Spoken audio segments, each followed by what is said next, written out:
Yeah, conga drums you have to take your fingers. You want some more tape?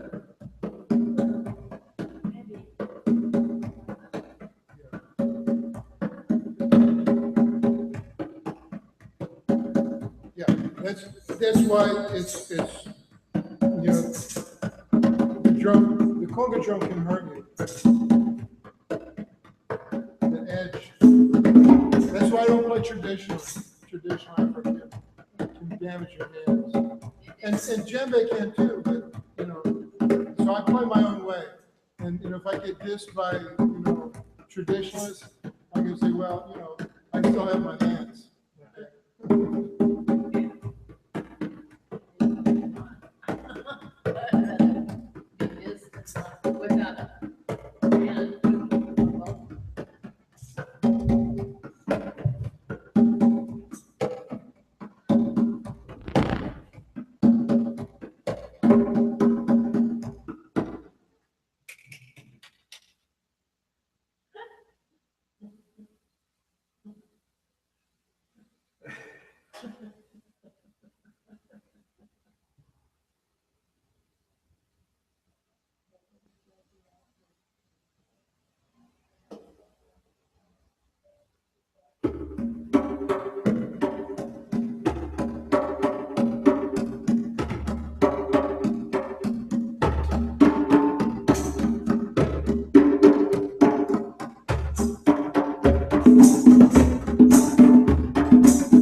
And this is the mathematical part of it. Now I'm doubling up, playing twice as fast, the paradiddle. And see, that's what I love about rhythm, it's compatible. As a mathematical model, it's totally coherent. That's why I suspect that quantum drumming is a higher form of physics. So quantum physics over the last 5 years has come up with what they call string theory. And string theory suspects that there are a number of different primary elements in the subatomic particles that have yet to be observed. But they suspect that they're there based on certain kind of experiments with the collider, that huge collider that's in France, in Sweden or Switzerland, the largest collider in the world. All right. So, you're trying to understand the behavior of these theoretical particles. And what they've come up with is tone and rhythm.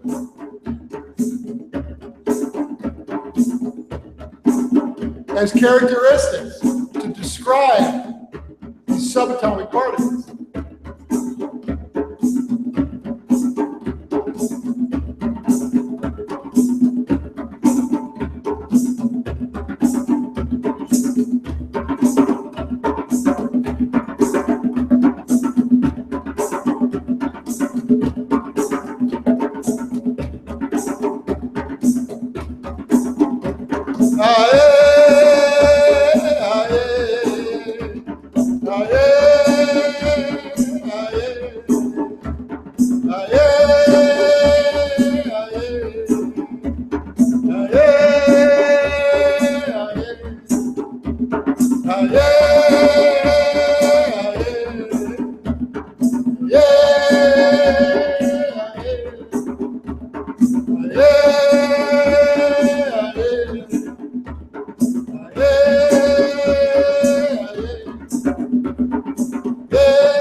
So what's going on here is that there's a split in the consciousness. Your attention has to go to different places at the same time, almost at the same time. So what happens, the problem, the paradox, is solved by your attention itself. It says, I will not stay on one thing for any too long. I'll move around. I'll move from my right hand to my left hand, to my voice, to my eyes, to my ears, and then back to the hands. And keep moving. So the attention has to keep moving. And that's what's really unique about drumming when you're learning drumming. You cannot stay on one focus point of attention. So in a sense, it's ADHD, multiple levels of focus, all simultaneous. It's not truly simultaneous. You move, your attention moves. It just has to remember, don't get stuck. So that's actually a wonderful healing tool for people who are dealing with schizophrenia and ADHD, is that they pay attention to their attention and keep it moving so it doesn't get stuck on one hand. In drumming, that's called independence. So you got to keep track of all your limbs at the same time. But it's really not the same time. You just move from one to the other so fast.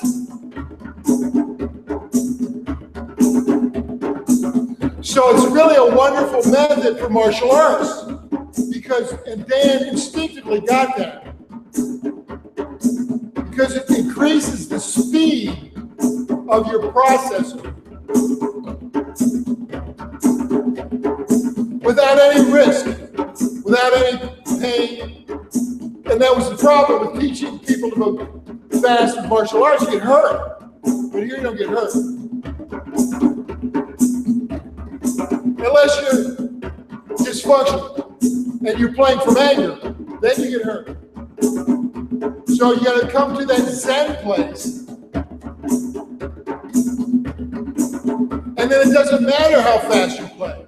It's all happening at the same time.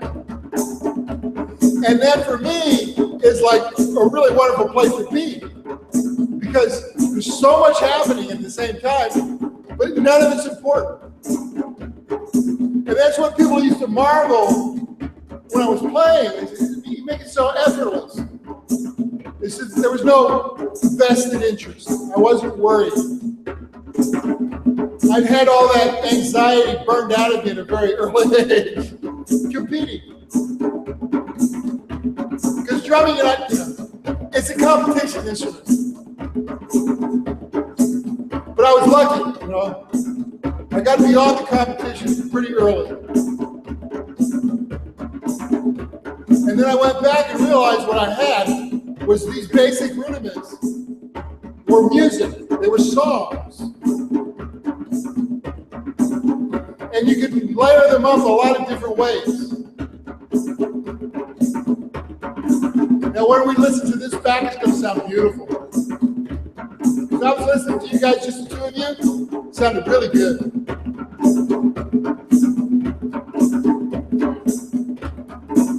So you hear the melody.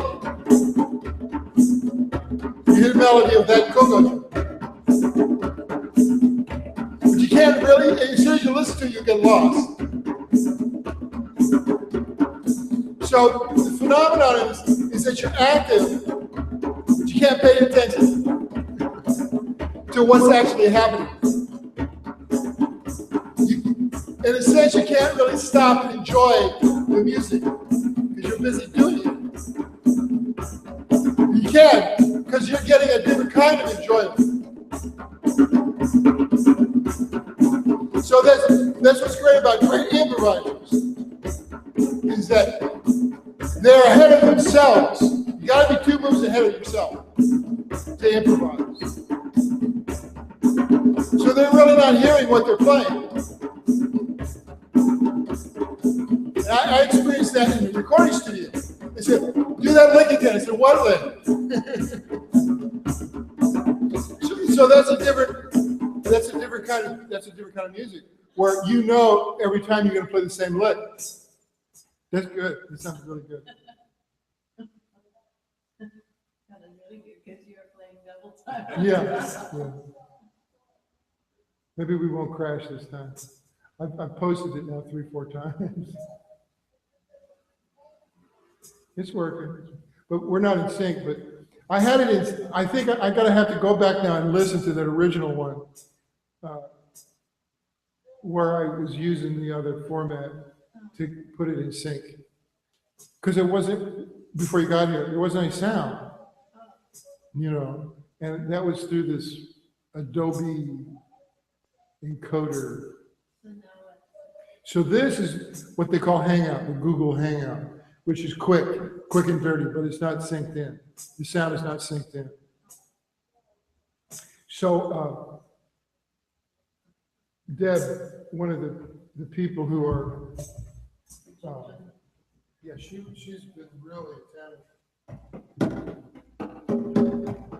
So then when we're done tonight, I'm going to listen. So the original broadcast actually had some sound. Listen to the original sound. Now, and so there's a parrot. You can hear the parrot.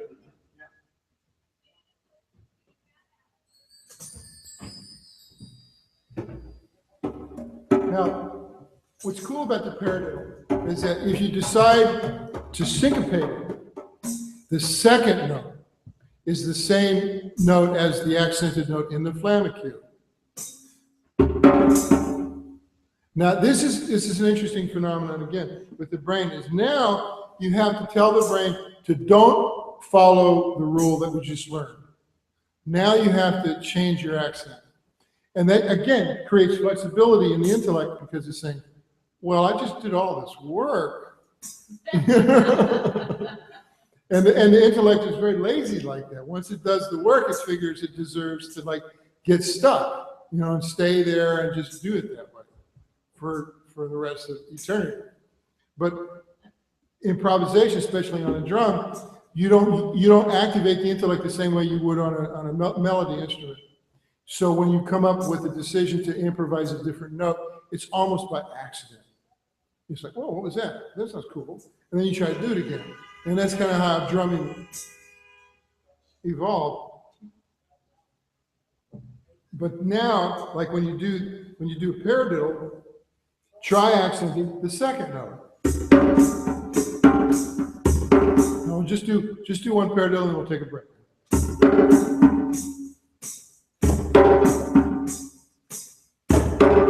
So it's the second note.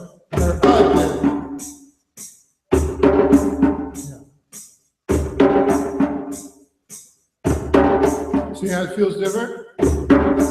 So now, syncopate. Now we're up off the downbeat. And that's when things get really interesting. When you can get up off the downbeat. Because the brain, the intellect, very strict. Once it learns something, it's going to stay there. So what we're doing is we're nudging it out of its rut. Like Lenny Bruce said, don't let your groove become a rut. And that's the secret of jazz drumming. It's like you know the groove, but you're going to work all the way around it. You're not going to stay in the groove. And that's why jazz drummers like Elvin Jones, for instance, was so amazing to play with. That's why John Coltrane loved playing with him, because he was so outside the groove. It sounded like he was playing a different song. And so it freed up John Coltrane to be as experimental as he wanted to be, because they were all outside the box. They knew where the box was, and they could address it once in a while, just to make sure everybody was on the same page. The rest of the time, stay away from it. And that's how reggae evolved too. Reggae came out of that same thing. Reggae is jazz with very few notes, because they avoid the conventional groove. And it started with them staying off the downbeat. We'll play all the notes we want, but just stay off the downbeat. Don't accent downbeat. So in this, when they get it, is like, okay, now you'll notice then that accent starts to come up. The second note, once you start to get familiar with it. We'll go back down to basic pattern, right? This is what we always start with.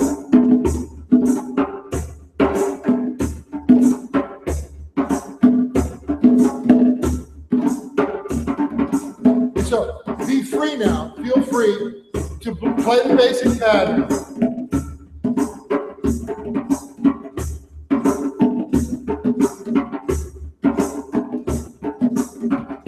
And you get the basic pattern, and you have the option of a paradiddle with either hand. Starting the paradiddle with either hand.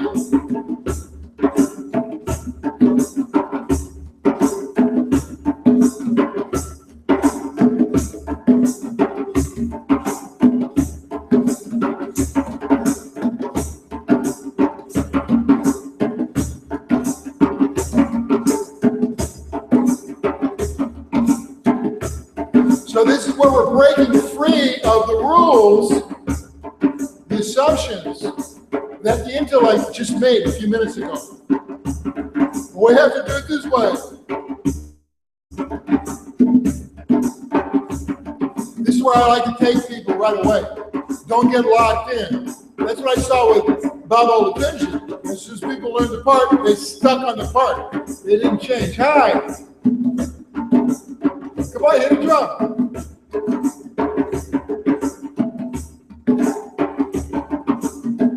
So what I discovered is that once you break that original assumption, that's what happens. You start becoming very creative, and you become what I love to call the fearless improviser. Because you realize you do not have to obey the rules.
Welcome down within me. Welcome down within me. Welcome down within me.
Yeah, bring it over here. Yeah, get in here. Get in here. Good, yeah. Come up here. Show it off. Bring it up in here. So Kathy can see it. Show Kathy how you're doing.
Big end.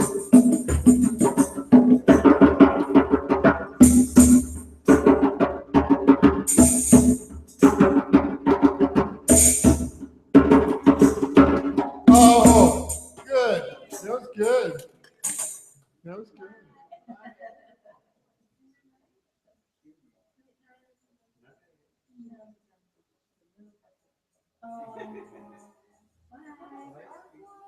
Well, you know, it's Sunday afternoon.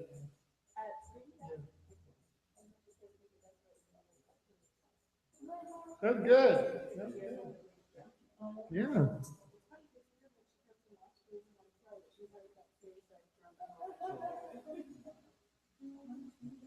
That was good. She actually did it. She did it.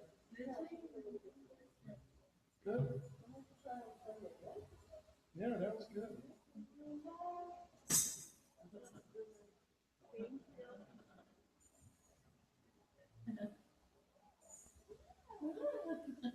So that slow tempo, like that, you could do that part.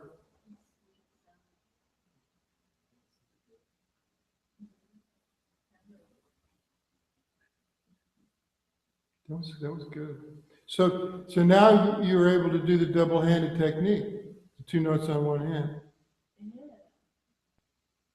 See how you acquire that it's It effortless. was really weird when I went back to both hands on this drum. Yeah, It was like, I didn't know where this drum was. yeah, It was like, it was strange. It was like, what happened? yeah. The other dimension. So you see, like the congueros in Cuba, they're gonna have 5 drums. Yeah. You gotta have all those notes. Yeah.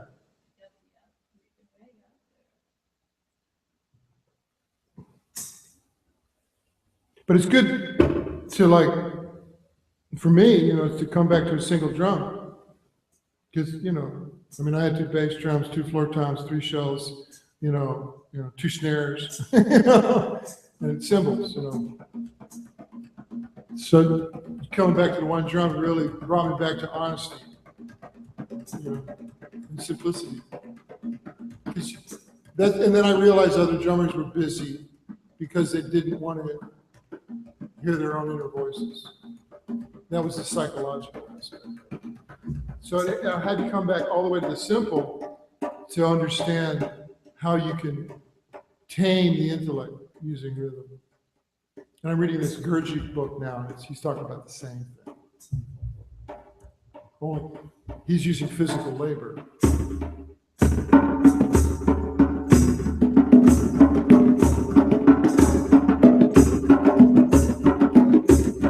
Now, this newly acquired facility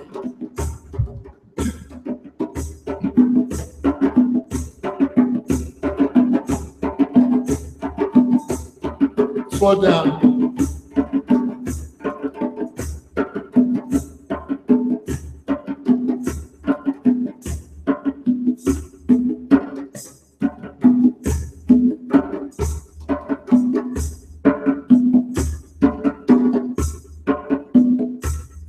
This is no longer a paradigm. This is no longer a paradigm. Now we're in 3. But that's why I said using this new facility of being able to do double notes, now we move to doing double notes together. So if you were to do the paradiddle diddle or the paradiddle diddle, then you'd be doing double notes. Paradiddle diddle, paradiddle diddle, paradiddle.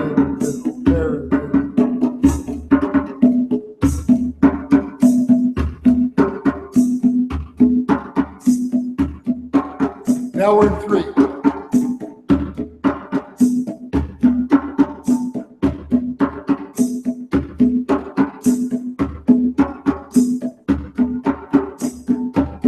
Now this is a powerful trance rhythm, because now your brain is cooperating with the body on the double-handed technique. So it immediately says, okay, I'll do this, where it's not fighting anymore.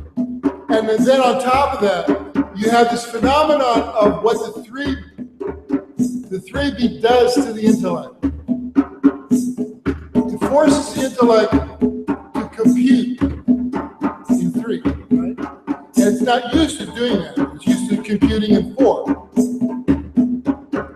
So, again, you're stretching the capabilities of the computing ability of the intellect.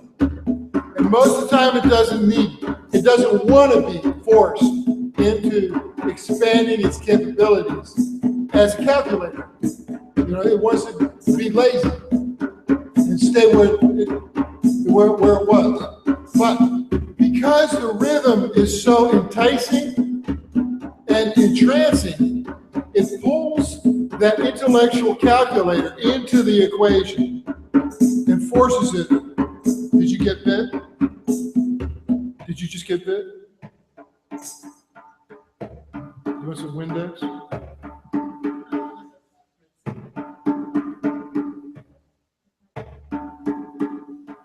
Tonight?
We're now doing paradiddle diddle.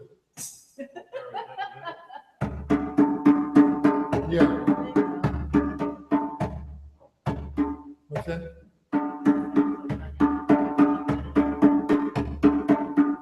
That's single paradiddle. Paradiddle diddle.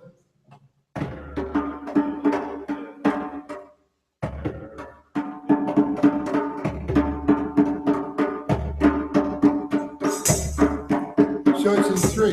Well, conventional paradiddles in 4. Paradiddle. And again, this is great for 2 drums.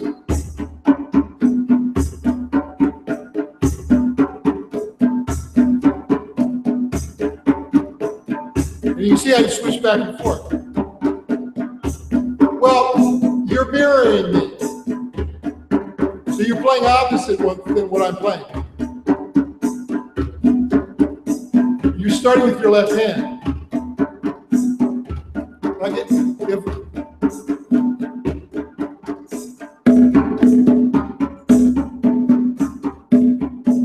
that's what you're playing. I mean, ooh, it just got really good.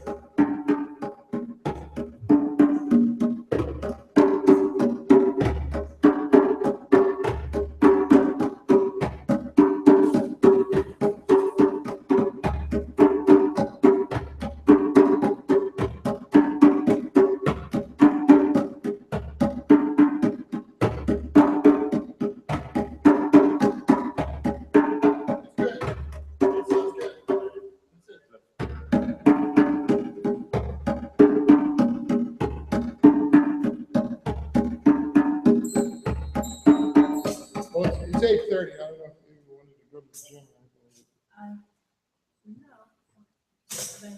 No. Okay.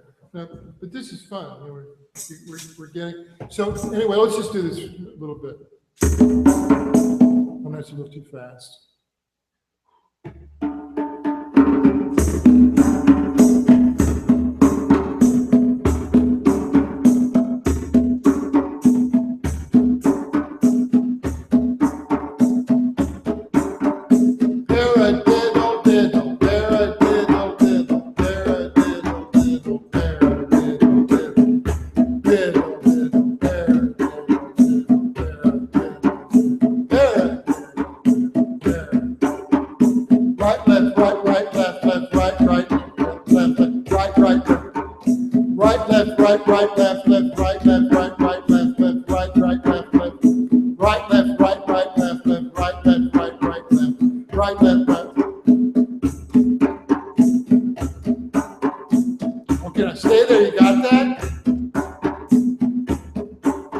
Double up on this and watch what happens.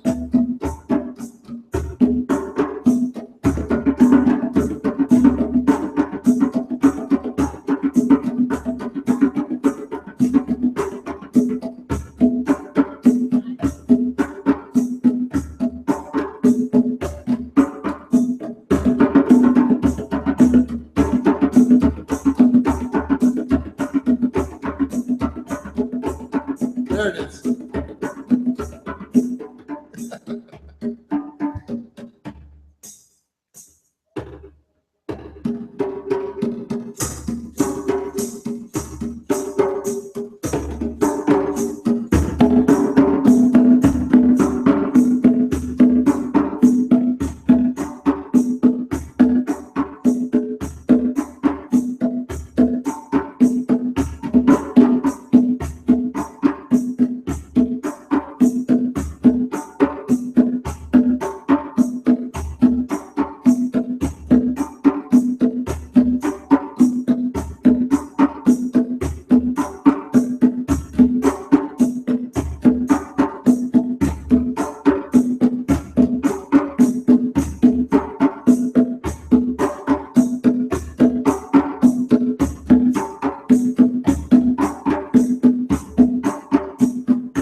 Download today from India.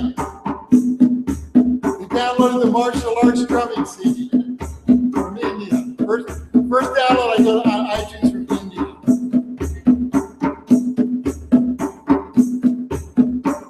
You can see how the value of the dollar all over the world is so different.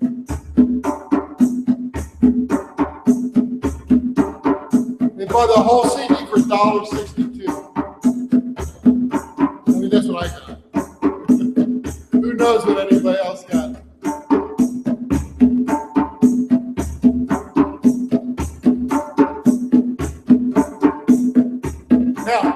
start to hear the melody.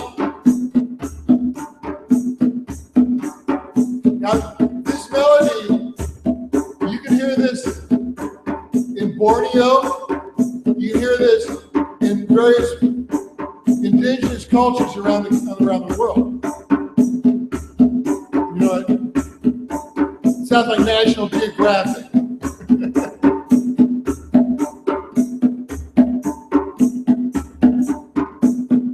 Martial arts rhythm. Malaysia. So it's universal. Plus, when you're at these tempos, you really appreciate the melody of the drum. Now, second note.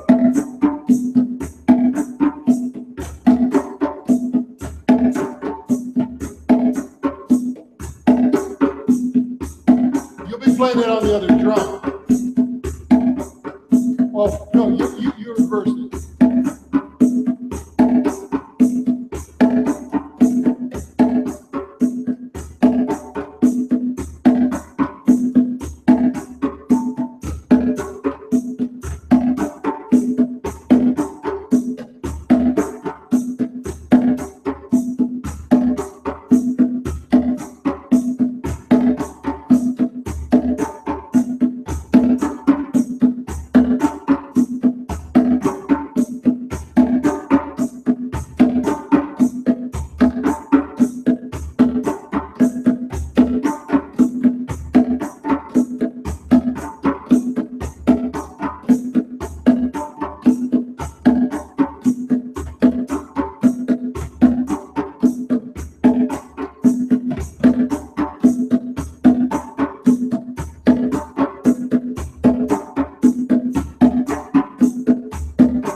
You see how, to get back in, you know, when you lose it, your mind has to reset.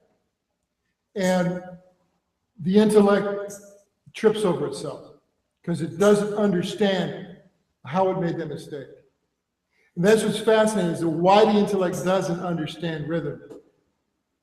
It can learn it, but it doesn't understand it. That's what's fascinating. The intellect says, okay, I'm going to learn this sequence, but it doesn't intuitively get it. You have to do it until the body finally says, let me do this. And then you play. So that's the whole reason I teach you what I do, is to get you through that intellect as quickly as possible to the point where your body is playing. So what I just introduced to you there, I hit on earlier, which was that second note accent, which brings it up off the downbeat. See, most people don't get there. Most people just accent the downbeat and it's sort of dead.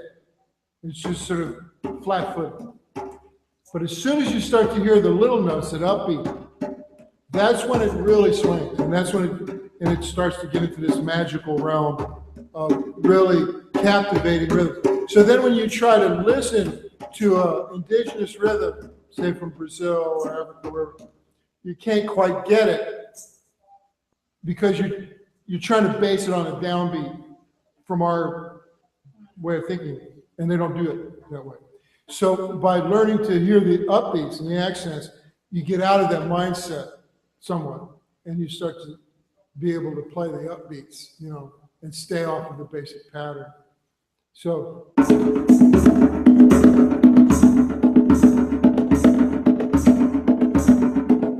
that's the paradiddle diddle up to speed.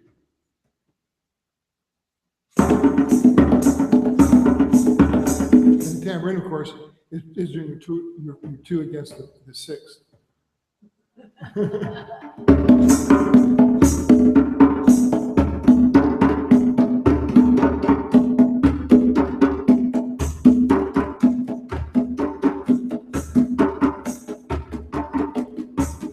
Yeah, just leave it right here.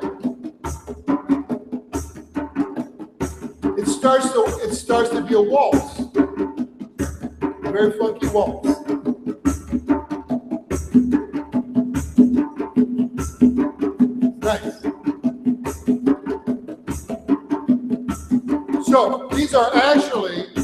are sacred traditional rhythms.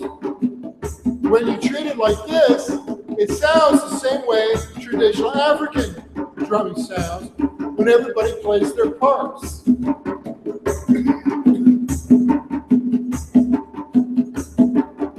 But it takes focus, concentration, and it takes a flexible mind. Most people aren't flexible enough to pick this up. It's pretty sophisticated.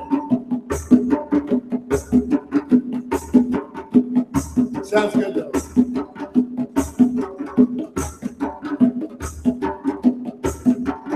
One and two and three and one and two and three and one and two and three, two and three, one and two and three, one and two and three. So if you were to look at what you're actually playing,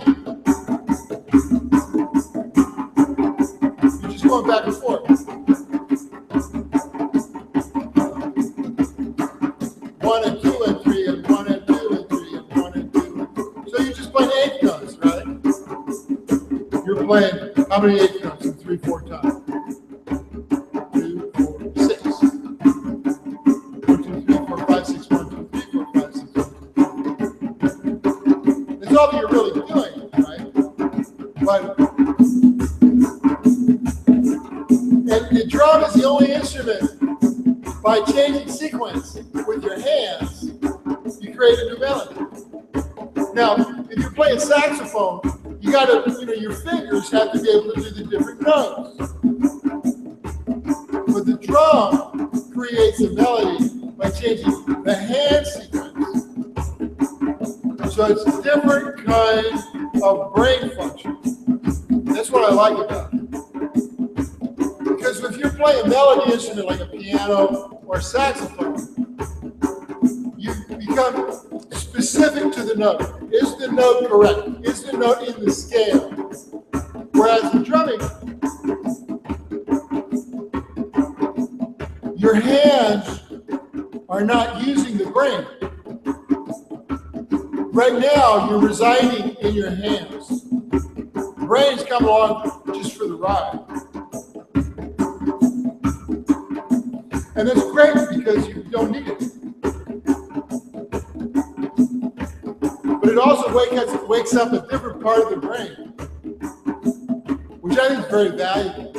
That's what they're talking about. Drummers have unique problem-solving skills because they're using a different part of the brain. Again, start to swing it.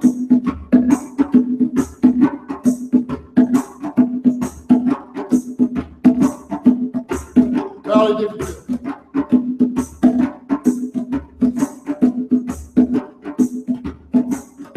So this is a pretty sophisticated thing that you're just doing. If I were to write that out, you wouldn't be able to play it. Most drummers go, huh?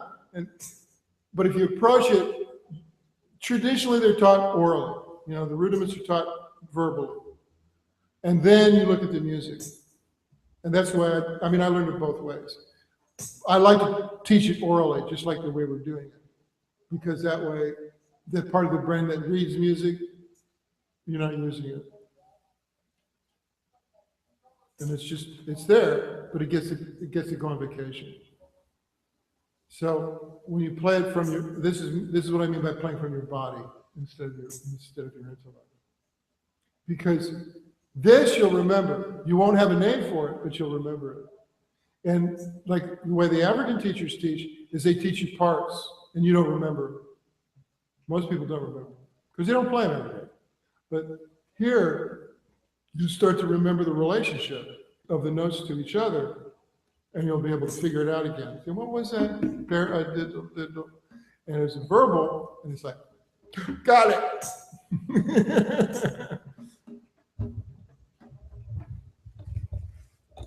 This is fun. I don't teach like this very much. It's a real, it activates different parts of the brain. And you're playing it.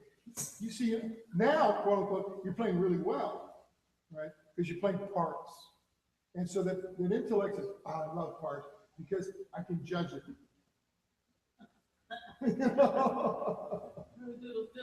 Yeah. It's a box, and I can fit it all in a box, and it works. It makes sense. So that's why people get frustrated. You know, when I'm done teaching, they go, I didn't learn anything. You learned a lot, we just don't manage it. Because we didn't use that part of the brain. But here, you activated the word part of the brain, the literal part, because now you got words. You got paradiddle, you got paradiddle.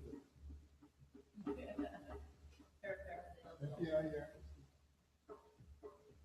He's not really good at that. I'm gonna be good to hear what it sounds like.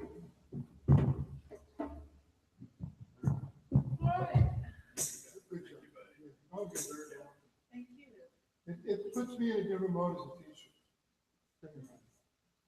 It's like, and it's like African drumming, they don't go at it. Not at all. Kunga made little. Hidalgo. He translated rhythm back to the Kunga drum. And he's got a great video about it. That's kind of why I decided to do it, was just to see how we can translate it back to the root of it back to the generator. So as we do this, I'm making notes, going, oh yeah, this worked, this worked. Paradiddle did work. Plus, the first one, the paradiddle worked really nice. Plus, I love that you both play the drum, the conga drum. And at the beginning, before I got it all complicated, you guys were playing the paradiddle. The paradiddle was happening on the conga drum between the two of you.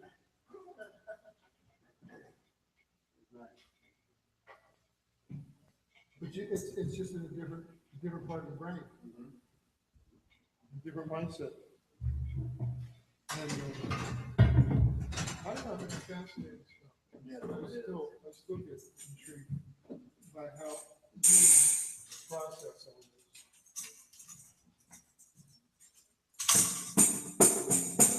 And I suspect that humans are the only ones that do process it this way. Like, for instance, I don't think aliens could know how to swing. No, you just, that's exactly, yeah, that's exactly what I believe, is that they come to Earth because they like music.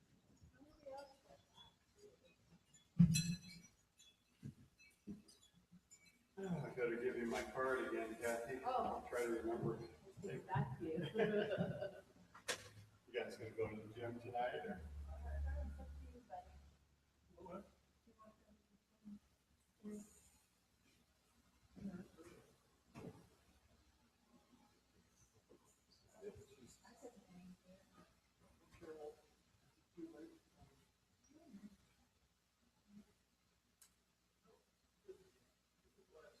Okay, I'll have the 2 bites for you here. Yeah, thanks.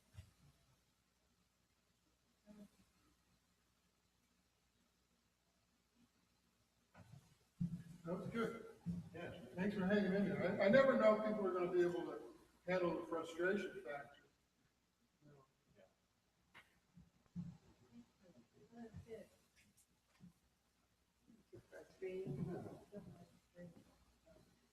Yeah, that